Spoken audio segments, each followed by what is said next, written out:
సమాజం, రాష్ట్ర రాజకీయాలను శాసించేటువంటి సమాజం, సమాజంలో చైతన్యం తీసుకొచ్చే సమాజం, రాష్ట్ర అభివృద్ధికి తోడ్పడేటువంటి సమాజం, వ్యవసాయంలో, వ్యాపారంలో, విద్యలో, వైద్య రంగంలో, పారిశ్రామిక రంగంలో, రాజకీయ రంగంలో, చలనచిత్ర రంగంలో, సేవా రంగంలో, పత్రికా రంగంలో దూసుకు వెళ్తున్న కమ్మ సమాజంలో చాలా మంది కూడా నిరుపేదలు ఉన్నారు. చాలా ఆర్థిక ఇబ్బందులు ఎదుర్కొనే కుటుంబాలు కూడా ఉన్నాయి.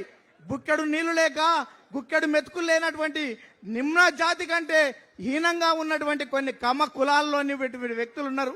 అందుకనే మీరందరూ కూడా కమ్మ కులంలో, కమ్మ సమాజంలో ఉన్నటువంటి బలహీన వర్గాలని, పేదరికంలో ఉన్నవారికి విద్య, వైద్యం, ఉపాధి కల్పించి మీ తోటి సమాజంలో చైతన్యవంతంగా వారిని కూడా పైకి తీసుకురావాల్సినటువంటి బాధ్యత మీ అందరికీ ఉంది అని సందర్భంగా గుర్తు చేస్తున్నా.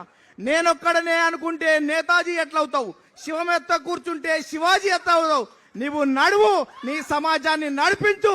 ఇది స్ఫూర్తివంతంగా ముందుకు సాగాలని మీ అందరికీ కూడా విజ్ఞప్తి చేస్తున్నాను. అందుకనే సోదరులారా, మనం కలిసి కట్టుగా, కలిపి జట్టుగా, పార్టీకి పట్టుగా, పదునైన మెట్టుగా ముందుకు సాగవలసినటువంటి అవసరం ఉంది.